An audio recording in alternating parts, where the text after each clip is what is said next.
با عرض سلام مجدد خدمت شما بینندگان ارجمند و گرامی برنامه صدا و سیمای افغانستان و شبکه جهانی کلمه، با هم مهمترین رویدادهای افغانستان را دیدیم و شنیدیم و اکنون میپردازیم به بحث این هفته برنامه صدا و سیمای افغانستان که پیرامون اختلافات آبی میان دو کشور همسایه ایران و افغانستان است. در این بحث با من مهمانان گرامی هر یک آقای دکتر فاروق اعظم، وزیر تعلیم و تربیه و وزیر مهاجرین اسبق افغانستان و کارشناس مسائل آب و فرامرزی و نویسنده کتاب‌های متعدد پیرامون روابط افغانستان و ایران در خصوص رود هیرمند، و همچنین مهمان دیگر ما آقای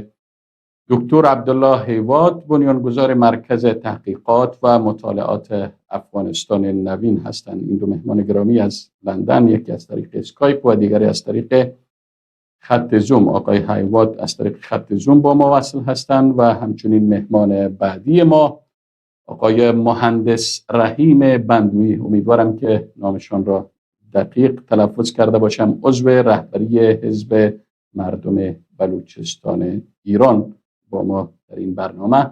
این سه مهمان مشارکت خواهند کرد و پیرامون اختلافات آبی بین افغانستان و ایران صحبت خواهند کرد. من خدمت تک تک مهمانان گرامی، جناب دکتر فاروق اعظم، جناب دکتر عبدالله حیوات و مهندس رحیم مندوی، عرض سلام و ادب و خسته نباشید دارم. سلام علیکم دکتر سید فاروق گرامی.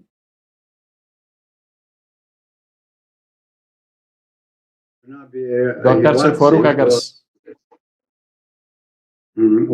و همچنان به جناب مهندس رحیم صاحب و هر دویشان سلام گرم تقدیم می‌نمایم.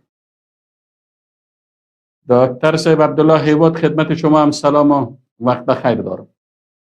سلام، وقت شما هم همچنان بخیر. آقای مهندس رحیم مندوی به برنامه صدا و سیمای افغانستان خوش آمدید. عرض سلام و ادب دارم خدمت. من هم خدمت شما مهمانان گرامی و بینندگان گرامی تلویزیون سیمای افغانستان عرض سلام به خصوص دارم و بسیار خوشحالم. اولین بار است که در خدمتتون هستم و امیدوارم که به هر حال بتونیم در این رابطه مفید واقع بشیم. زنده باشید. ما هم خوشحالیم آقای مهندس رحیم مندوی که برای اولین بار در این برنامه یک مهمان گرامی و برادر گرامی از کشور همسایه ما ایران با خود داریم. آقای مهندس رحیم مندوی عضو رهبری حزب مردم بلوچستان.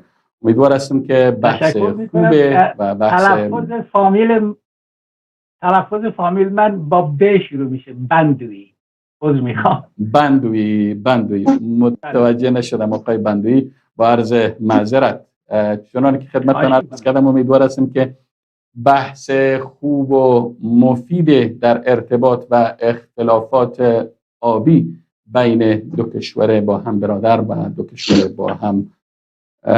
با همسایه داشته باشیم. جناب دکتر صاحب فاروق گرامی، طوری که شما و سایر مهمانان مطلع هستید، باز هم اختلافات شبه مرزی، اختلافات آبی بین افغانستان و ایران با روی کار آمدن حکومت نوپای طالبان گل کرد و تازه شدی بحث و بیشتر در هفته‌ای که گذشت پس از تجمعی که در سیستان صورت گرفت، نمیدانم که از طرفی که صورت گرفت، و به تعداد از لاری ها یا به تعبیر دیگر کامیون های تجار افغان آسیب رسید و شیشه های کامیون ها شکسته شد در گذرگاه مرزی میلک. این بحث اختلافات مرزی دوباره برجسته شد. دکتر سید فاروق، بحث با شما آغاز میکنیم. آنچه که ما از خلال رسانه ها، افراد عموم مردم و غیر متخصصین درباره اختلافات آبی بین افغانستان و ایران میدانند این است که میگن در زمان سلطنت محمد ظاهر شاه قرار بر این شد که تا حقابه ایران از دریای هیرمند یا رود هیرمند مشخص شود و پس از رفت و آمدهای هیئت‌های دو طرف، طرف ایران، طرف افغانستان با 16 متر مکعب آب در ثانیه موافقت می کند، اما جانب ایران پیشنهاد 22 متر مکعب آب در ثانیه را می دهد. بعدا در دوره صدارت نور احمد اعتمادی، یکی از صدراعظمان دوران محمد ظاهر شاه ایران پیام برادرانه و دوستانه به شاه افغانستان میفرسته و تقاضای 24 متر مکعب آب در ثانیه میکنه و بالاخره در دوره صدر اعظمی محمد موسی شفیق شاه افغانستان محمد ظاهر شاه علاوه بر آنکه با 24 متر مکعب حقابه ایران موافقت میکند، 2 متر مکعب اضافی را هم به خاطر تحکیم روابط دوستی بین دو کشور همسایه به طرف ایران واگذار میکنه. موضوع قرارداد بین دو کشور در مورد حقابه ایران چه وقت شروع شد؟ اگر میشه درباره تاریخچه این موضوع اندک روشنی بیاندازید تا در پرتو آن بحثمان را بتانیم باز بکنیم. جناب دکتر صاحب فاروق اعظم. بسم الله الرحمن الرحیم. سلام مجدد به شما و مهمانان نهایت گرامی و صدای دکتر صاحب فاروق اعظم من ندارم، عرض معذرت. این مسئله آب هلمند با ایران فیصله شده، یعنی این قابل نقاش نیست. ببخشید صدای دکتر صاحب ندارم. منتها اوضاع سیاسی افغانستان. دکتر صاحب فاروق اگر اجازه بدین، فقط دوستا در اتاق بخش تکنیک، در اتاق کنترل، اگر صدای دکتر صاحب فاروق اعظم با دکتر صاحب حیوات آماده بکنم تا دکتر صاحب حیوات صدای دکتر اعظم بشنوم. بفرمایید دکتر صاحب، با عرض معذرت. این مسئله آب هلمند با ایران مسئله انجام شده است. ولی چون وضع در افغانستان در 40 سال گذشته توتر بوده، این مسائل یعنی اوضاع کمی بلند شده. ما مسلسل با مقامات ایرانی در تماس هستم و در این حال میخواهیم که برای این شنوندگان خوب شما یک خلاص بگراند و سابقه مسئله را ما بگویم که اینا گرچه شاید بفهمه، خوب بس تکرار حسن شاید باشه. در 1870 در افغانستان بر سر قدرت مشکلات بود و در جنوب انگلیس حرکت میکرد، فورورد پالیسی بود و در شمال روس. حالت افغانها خوب نبود چون موقعیت جغرافیش در سر مرز، سر آب نیست، سر مرز بین ایران و افغانستان در گیری ها صورت گرفت و حتی پیشتر از این هم چون به درازه نکشه بسیار تواتر بوده و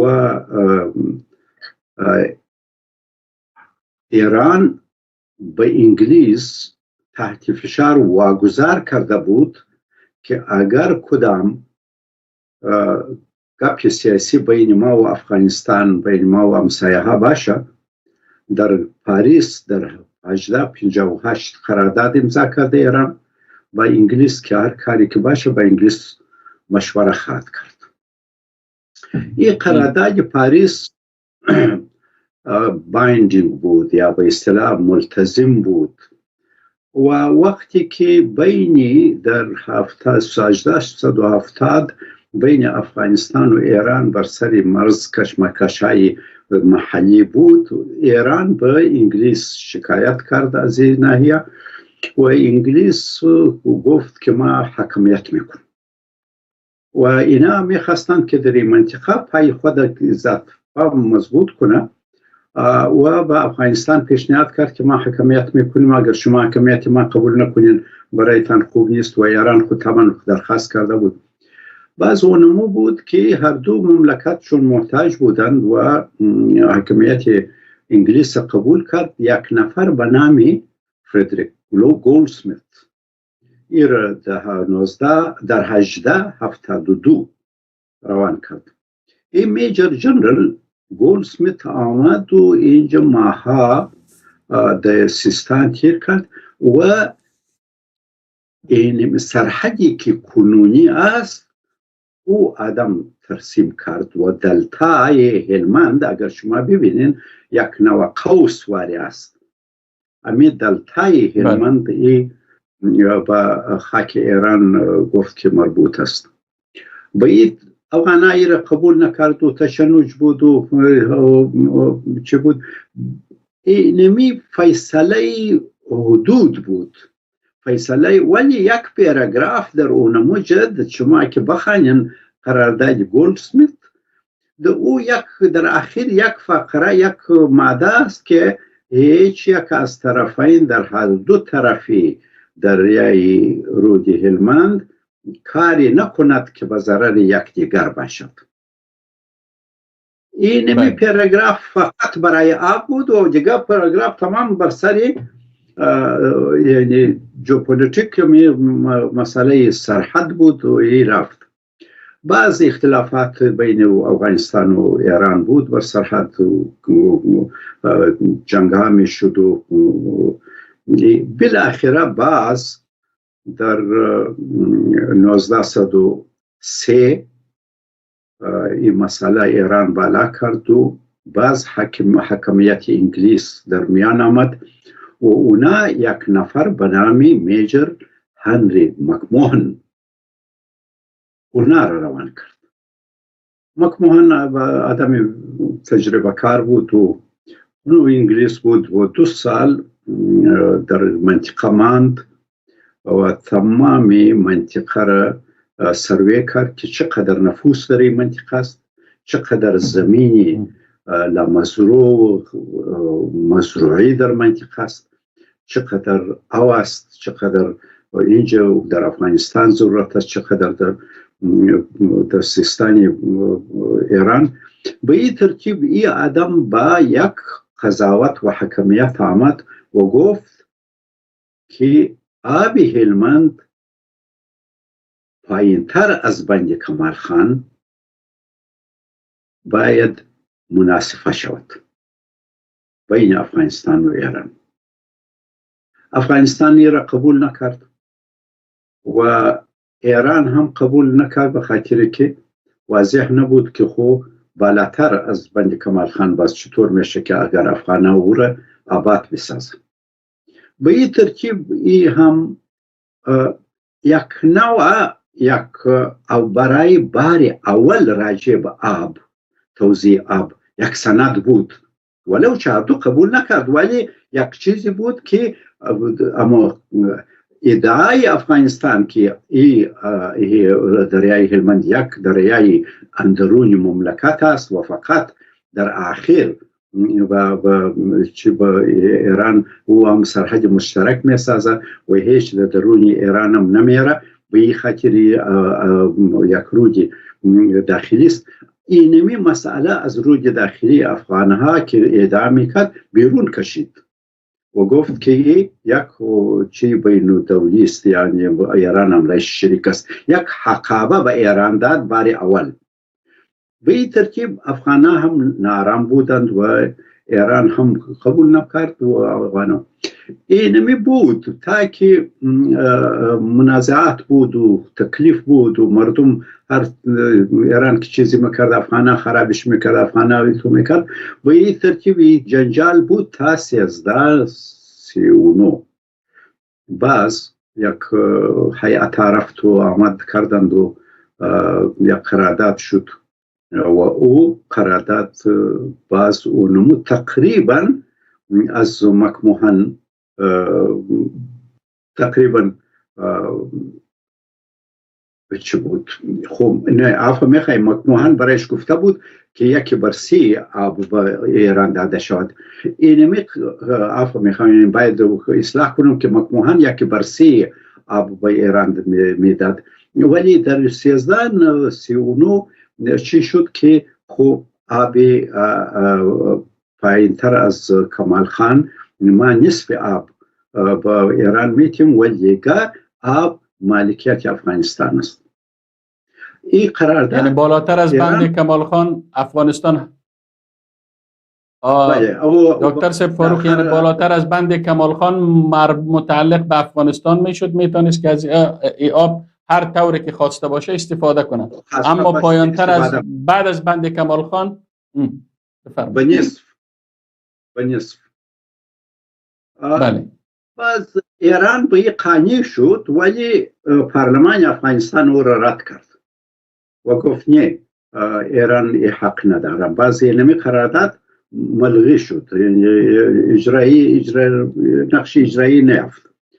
باز گپا بود، بسیار جنجالا بود و در واشنگتن در 1956 مجلس بود که او امیر ما خدا زنده داشته باشه انجینیر میر اکبر رضا بود و آشنای ما عبدالحکیم طبیبی بود، وزیر عدلیه بود در وقت. اینا بودن. محمد هاشم میاندوال بود که وقت سفیر بود.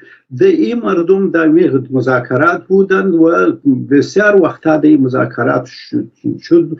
در تهران مذاکرات شد، در کابل مذاکرات شد. بالاخره در اواخر سلطنت ظاهرشاه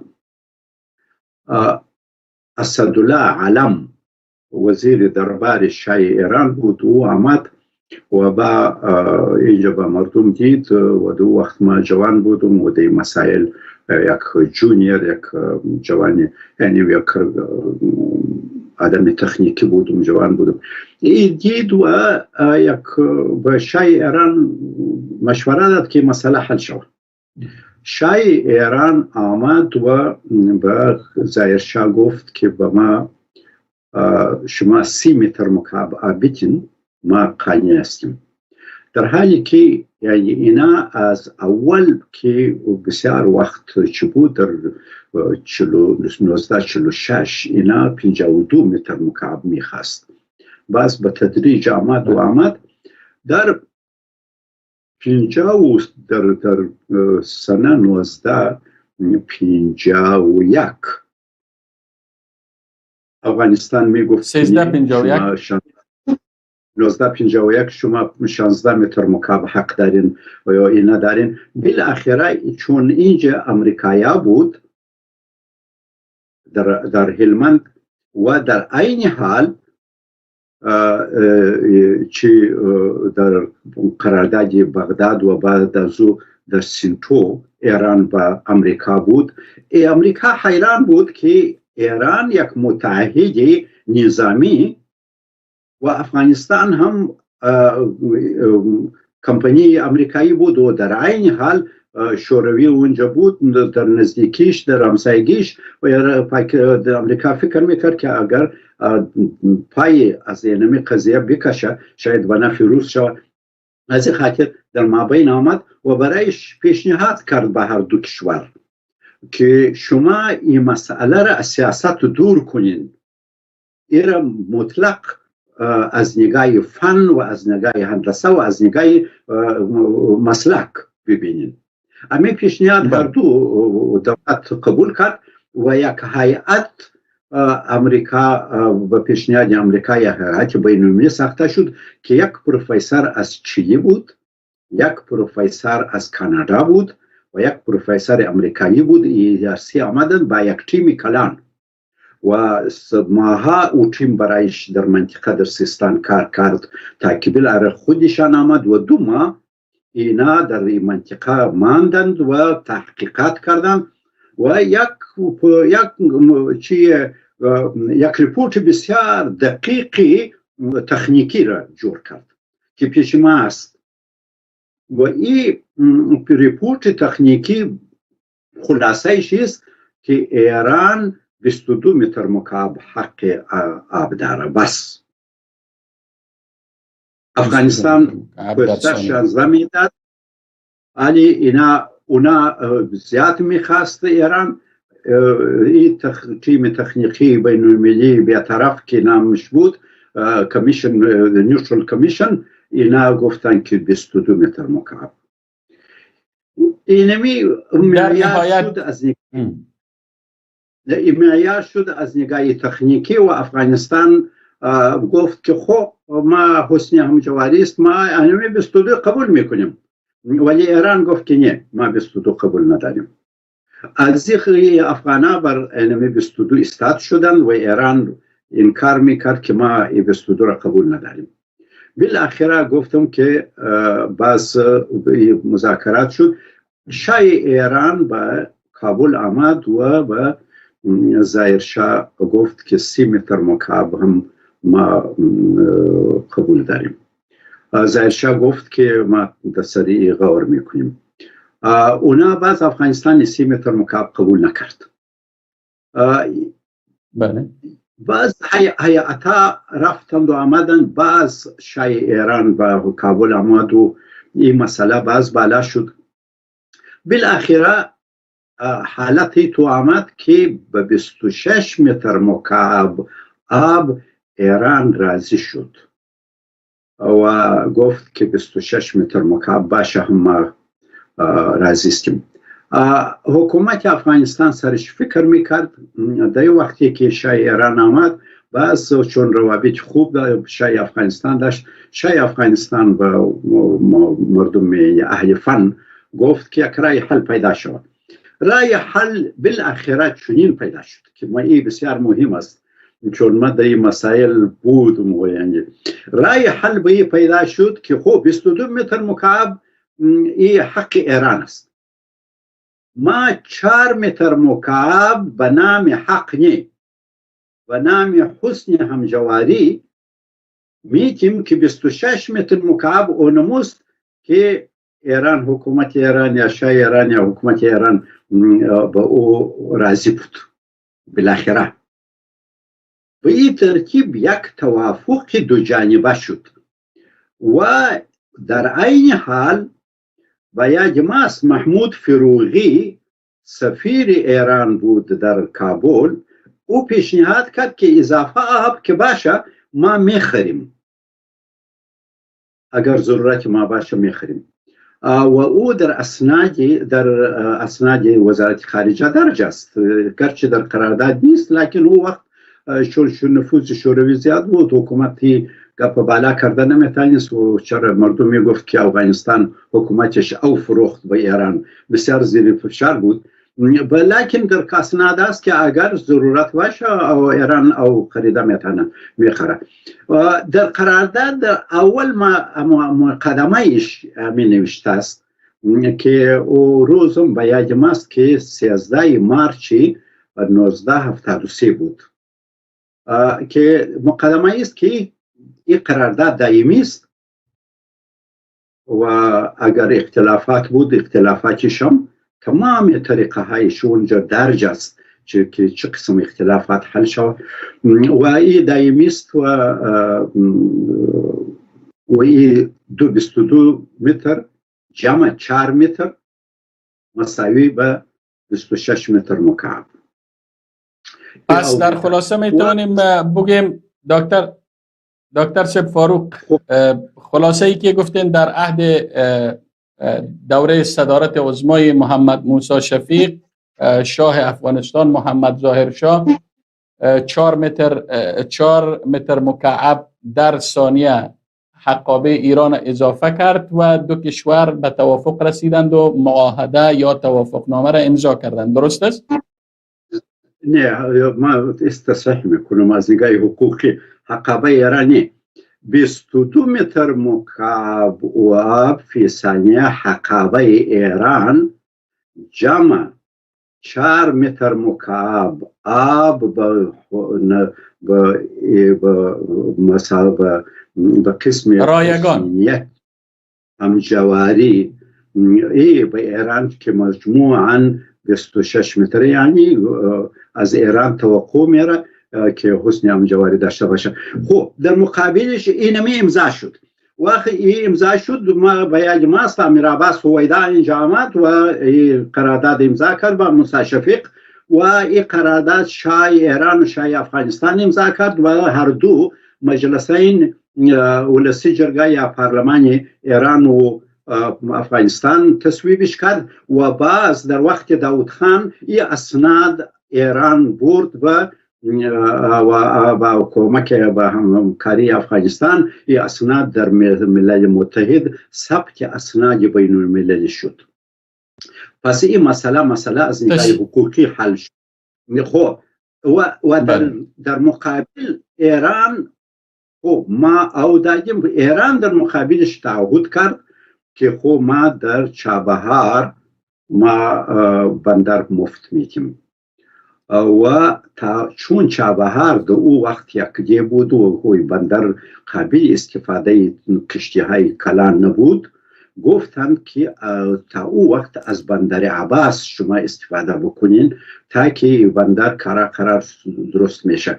ایران تعهد کرده بود که بندر برای ترانزیت افغانستان آماده میسازد و در این حال تعهد کرده بود که از چابهار تا دلارام خط آهن و سرک میسازد و در این حال باید تکمیل کنم و در این حال در وقتی داود خان شاه ایران 2000 میلیون دلار و حیث کمک به افغانستان تعهد اعلان کرد که داود خان که به ایران رفته بود به تهران اعلان کرد و گفته بود که ایران حاضر است که علاوه بر تعهداتی که بندر است و خط آهن و سرک است سه بند بر دریای هلمند و رود هلمند اینا متقبل میشه که سه بند که به شمول بند کمال خان که باید تکمیل شود، یعنی 2 بند دیگه. این تعهدات بود تا وقتی که کمونیست‌ها در افغانستان حکومت می گرفت در 1978. از اون وقت و بعد این قرارداد پابرجاست. ما با سفیر ایران در کابل بارها دیدم، ما با مردمی در بارها رفتم ایران، ما با دکتر صاحب گرامی ایران دکتر صاحب گرامی اگر اجازه بتین البته وقت داریم. هر دو شما اجازه بدین هر دو طرف تا امین حال با التزام داره به این قرارداد.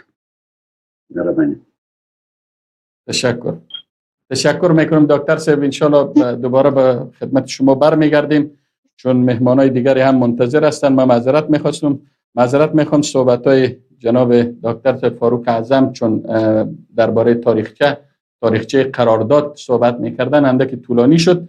بیرون به سراغ مهندس رحیم بندوی. مهندس رحیم بندوی از اعضای حزب مردم بلوچستان. آقای مهندس بندوی اگر وصل هستین میخواستم نظر شما را هم در ارتباط و این تاریخچه جویا شوم. روایت شما چیست؟ آیا با آنچه که جناب دکتر فاروق اعظم درباره تاریخچه این قرارداد صحبت کردن با روایت ایشان شما موافق هستین یا چیز اضافاتی دارید؟ من فکر میکنم که دکتر فاروق اعظم این تاریخچه رو به شکل خیلی هرچند که شما محدودش کردین به شکل کامل بیان کردن و خود من در رابطه با این تاریخچه در واقع نکته‌ای ندارم که بخوام اضافه کنم یا کم کنم. آنچه که منم در واقع تحقیق کرده بودم مجموعاً همین محدوده هایی بود که دکتر به درستی در واقع مطرح کردن، یعنی اینکه در ارتباط با مسئله حقابه بین ایران و افغانستان مشکلی از نظر قانونی نیست، از نظر قرارداد نیست. آنچه که هست یک انعکاسی است از معضلات سیاسی که در منطقه است و متاسفانه مثل اینکه این قانون تاریخ بوده است که هر کجا که مرز سیاسی باشد در آنجا هم آدمیزادهای ساکن اون حول و حوش این مرز صدمه خواهند دید و هم طبیعت، موجودات طبیعت هم از اون حق طبیعی که در واقع یک حقی است که خدادادی است هم متاسفانه متأثر میشوند از همین مشکلات و مصیبت هایی که این اصطکاک های سیاسی وجود میاره. بنابراین مسئله اصلی و اساسی این معضلات برمیگرده به روابط فیما بین دولت‌های دو سمت این مرز که عرض کردم برای صدماتش همینه که مردم میبینند و هم این طرف مرز هم آن طرف مرز، چه از نظر طبیعی و چه از نظر حقوق همون اجتماعی و اقتصادی خود افراد یا جمع‌ها باشه. و تصور بفرمایید این صدمه محیط زیستی که به این دریاچه هامون زده شده، واقعا این بازه 120 روزه من فکر میکنم تمام سیستان اون طرف مرز هم در نوردیده و این مصیبت هایی که باید باشه وجود آورده برای مردم. الان که اشاره داشتن جناب دکتر در ارتباط با چرندگان و پرندگانی که در نوع خودشان در ارتباط با این دریاچه هامون بی‌نظیر هستند، ثبت شده در واقع از نظر بین‌المللی جزء نمونه‌ها و گونه‌های خاص و ویژه اون منطقه هستند. این همین مصیبت متاسفانه مردم بلوچ هم در منطقه جازموریان هم دارند، چرا که آنجا هم همین مسئله مرز سیاسی بین پروینسز یا استانها هم همین مشکل به وجود آورده. اینه که در این رابطه واقعا آنچه که میتواند مشکل را حل کند مواضع سیاسی دو جانبه باشندگان آن مرز هاست، دو جانبه حکومتگران اون مرز سیاسی است که کشیده شده. حالا بر اون تاریخچه مرز سیاسی را که من فکر میکنم حداقل مردم بلوچ و مردم پشتون در آن منطقه به خوبی میدانند که چه مصیبت هایی سرشان آمده. این خودش یک مضمونی در واقع از این دارد که چه موقعیت استراتژیکی اون منطقه داشته و دارد که امپراتورها و ابرقدرت‌های جهانی به هر حال در همان منطقه از نظر فرهنگ مردم رو بگیریم، از نظر دین مردم رو بگیریم، از نظر به قول معروف همون حقوق طبیعی که بخوام بگیریم، همه اینها را به شکل‌های مختلف دستخوش تغییر کردن و صدمات واقعا جبران ناپذیر را بر ساکنان اون منطقه به وجود آوردن. بنابراین در ارتباط با قانون این مسئله که وجود داره بین این دو کشور در ارتباط با همون عقابه‌ای که جناب دکتر فاروق اعظم به خوبی مطرح کردن، واقعا این یک چیز بسیار عیان است، به دلیل اینکه به درستی اشاره کردن که این قوانین در واقع قوانینی است که با پادرمیانی نیروها و نهادهای بین المللی به اینجا رسیده است. و چیزی نیست که در واقع بین مثلا فرض بفرمایید دو تا ریش سفید یک بلوچ از این طرف و یک بلوچ از آن طرف یا یک پشتون یا برادر دیگه از آن طرف باشد و بخوان با هم دیگه حتی بدون سند و کاغذ همون قول به قول معروف پشتونی و قول بلوچی رو بدن که سرش هم وایستن که وامیستن حتما. اما متاسفانه میبینیم که حتی نوشته های بین المللی که به عنوان قبضها و اسناد معتبر بین المللی است که به تصویب حتی مجلس های ایران و مجلس افغانستان رسیده است، با این وجود حکومت هایی که پس از آن مجلس های این اسناد را امضا کردن فرمانروایی این دو تا کشور را به دست گرفتن، بجز ایجاد استکاک و تنش در میان مردم متاسفانه مسئله دیگری رو نتوانستن تا الان وجود بیارن.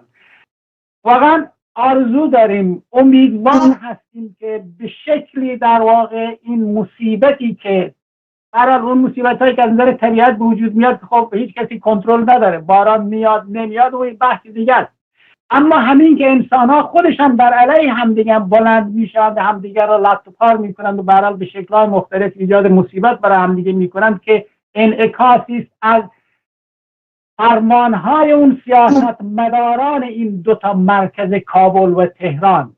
امیدوار هستیم که به هر حال انسان‌هایی باشند در این دو تا کشور که رهبری این کشورها را باید سرنوشت آینده زندگی این مردم را از نظر سیاسی در دست خودشان میگیرن، واقعا بتوانند این معضل کم آبی و بی آبی و این معضل خشکسالی که وبال گردن ساکنان این مردم که در اون مرزها زندگی میکنند رو واقعا به شکلی حل کنند.